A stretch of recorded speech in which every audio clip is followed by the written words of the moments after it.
It's day 901, which means 99 days left to day 1000. I've got this wireless camera, it's magnetic. I'm going to clip it on the Merlot bucket because Rob's going to empty the dryer into the bucket so that we don't have to tip it on the floor and then scoop it back up again because the floor's clean. So we can't quite get the trailer all the way underneath the spout. And the spout's a little bit short because the clamp broke the other week. So he's going to put the app on his phone, stick that to the bucket, and he can go around. He can turn the auger on and off on the dryer and see through the camera how full the bucket's getting. So it turns it from a two-man job into a one-man job. So we're just in the office. Ian's making a spreadsheet of the likes on the photos so that we can work out what makes it into the calendar. Who would think it needed to be this high-tech? Well, you can order on that road then, you see. Rob's playing with his new camera.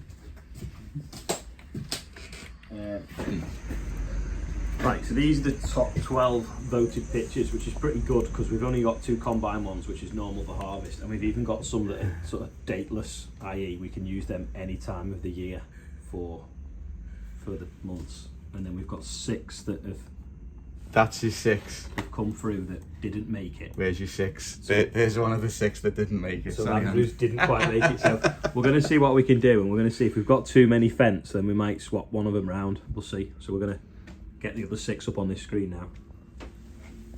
Right, so this is the winners. That was voted number 1, 2, 3, 4, 5, 6, 7, 8, 9. So we've got a really good selection, but we've got 1, 2. We've got 2 pictures of the 724. We've also got 2 pictures of the 936, but that's good because we can use it any month. But Andrews narrowly missed out by 2 places, 3 places. That we won't put in because that was number 13 because we've already got that one. That is a 724 picture, which we've already got 2 724 pictures. So that won't make it. So the next one would be Andrews. So do we put Andrews' picture into the calendar and take out that one, or do we take out the clear winner and make it into a greetings card and move Andrews into this one? What do people think? Let me know in the comments. Do we swap one 724 picture for Andrews, and if we do, which 724 picture, the wheeling one or the lime spreading one? Let me know what you think. Coming cleaning these solar panels next week, so we're just gonna be tidying up a little bit. Got some sandstone left over from all sorts of different things. Elliot had some left as well. I'm gonna pull that forwards and we can get the cherry picker down the back to sort of get up there. There we go. Olivia's brought the orange. Hold it up so we can see what it looks like. She's hiding. That is the new one of them because Andrew dropped the log on it. So it's only a few screws. Put that on later. Oh, let's go scratch it. Problem with buying something that's well made is it's like 10 different screws just holding on a piece of plastic that weighs half a kilo. We've got them done there, and then we're going to put some underneath here as well. That's naked. Looks better with it on, doesn't it? Yeah. Now the fun bit. Oh, look at that. Rob's just giving us a bit of a deep clean. I think got a little bit of an oil leak somewhere. So he's going to wash it off. See where it's coming from. In there somewhere. I think it's on the valve block for the main lift room. All right, might have to take that pan out the back there.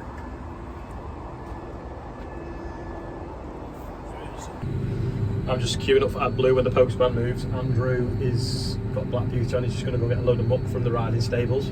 There's a ram jammed. So top up now. That gravel I put in that hole didn't last long, did it? See, the cover crop on that field seems to be doing all right anyway, so I'm quite pleased with that. This is going to either going to be spring beans or potatoes, so that's establishing well. Nice something to stop the soil washing over. I want to say Christmas, but I mean winter. We looked at this field about a week ago, and it looked quite small and a little bit backwards. It was direct drilled straight into the stubble, but there's a nice decent crop here. We're just going to knock out the volunteer stripes there of barley and weed seeds, bit of brome in this when we cut it, so some of that looks like barley will probably be brome. Got to the field and I can't get any pressure on the sprayer, so it's been left full with herbicide in it from the other night when we got rained off. Anyway, I'm going to take this filter off now and see what it looks like inside. Yeah, there's a little bit of a couple of O-rings, a nut in the front, a little bit of debris in there. Yeah, so I know there's like loads of random bits from the filter, but there's also this kind of like sticky stuff now. I think the bottom of the tank where it sucks from is blocked with that sticky stuff. So we're going to have to completely flush everything out. Back at the yard, we're going to put some water, see if it'll take in some fresh water and sort of prime the pump and agitate what's in the tank. Because when I've got back, Rob said the jet wash is playing up as well, and I need that to squirt in the top of the tank, try and agitate what's stuck in the bottom. So what's happened is, this is the bottom of the tank. It's obviously settled the chemical out here above this point, and this is where it sucks from when it's not sucking. But there's a thread on this little tap that gets the dregs out.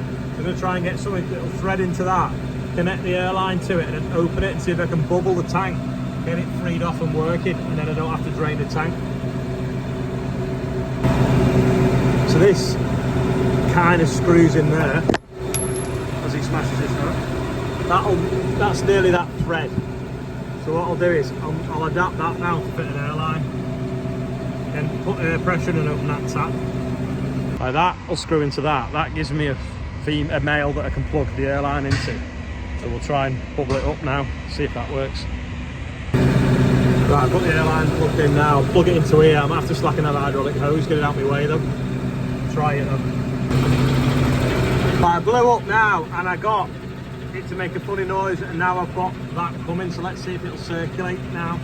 I can feel it bubbling in the tank now, and I've got the PTO running, so hopefully it'll start to go down these pipes and start to work and bubble it up enough. So that didn't work.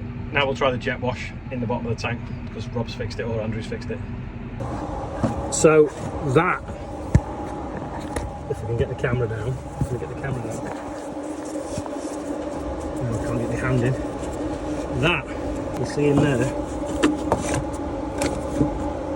all that slime in there. That is the problem, all that slime in there on the bottom of the tank down there. So try and clean that out and see if that works. Sorted it now. That was blocking the pipe, like set like putty, to poke it all out, and it spilt a bit on the yard. So we've got some wood chip. Going to pull forward, soak it all up with wood chip, and go for the boiler. I think it's the best thing for that now. I could put it back in induction, I'll dispose the big bumps and wet it back up again. We are back on the road again. Well, we're just going to the gateway to go down the road, and hopefully I can get it empty. I just hope the activity within the chemical still works. If not, we might have to go and spray it again in a few weeks. Just driving and I heard a funny noise. I thought, what's that funny noise? And then I looked down and I can see a cable chopped. Anyway, I've just run over the cable for changing the wheel width, which is a little bit annoying because I should have unplugged it the other day, put it back in the toolbox because I didn't need it, but I completely forgot. And it's obviously fell off this mud guard when I've been climbing up and down there, messing around emptying the tank before. The wheels just grabbed hold of it, and then it's just snagged it and sheared it off. So I'm gonna have to just join it back together and put a new plug on, because that's pretty munched now. Bit of a pain.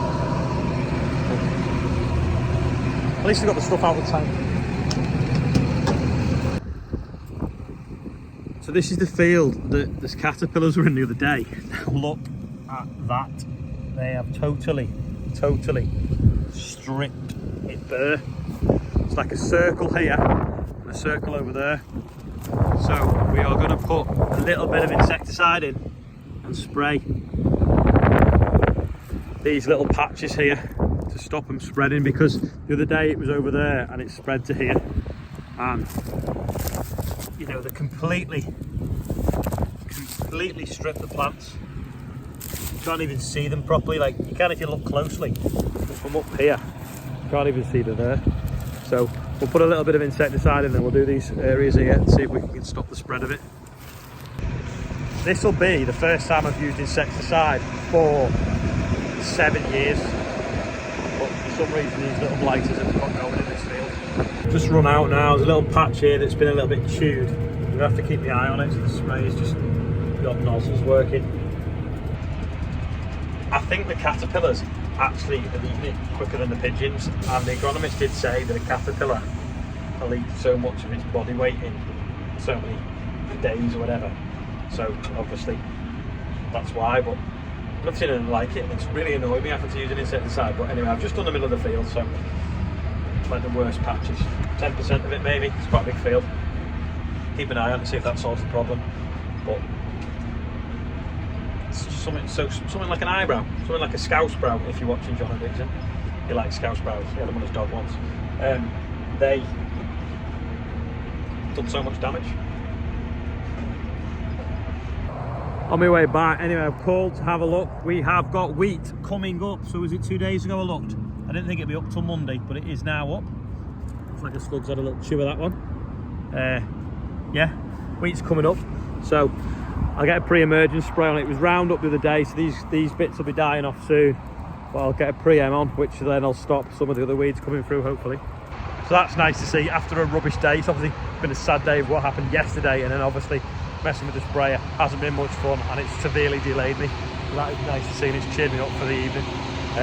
But someone has been driving in the field with a four-wheel drive, so I'll have to block this gateway up.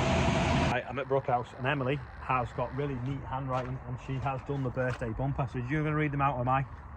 I will. Steve Mear, yeah. Ewan Fletcher. Ewan Fletcher.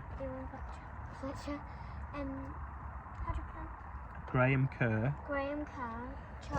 Charlie Reid. Who's 7. He's 7. Eva Fawcett, yeah. who's 13. Benjamin Sutton.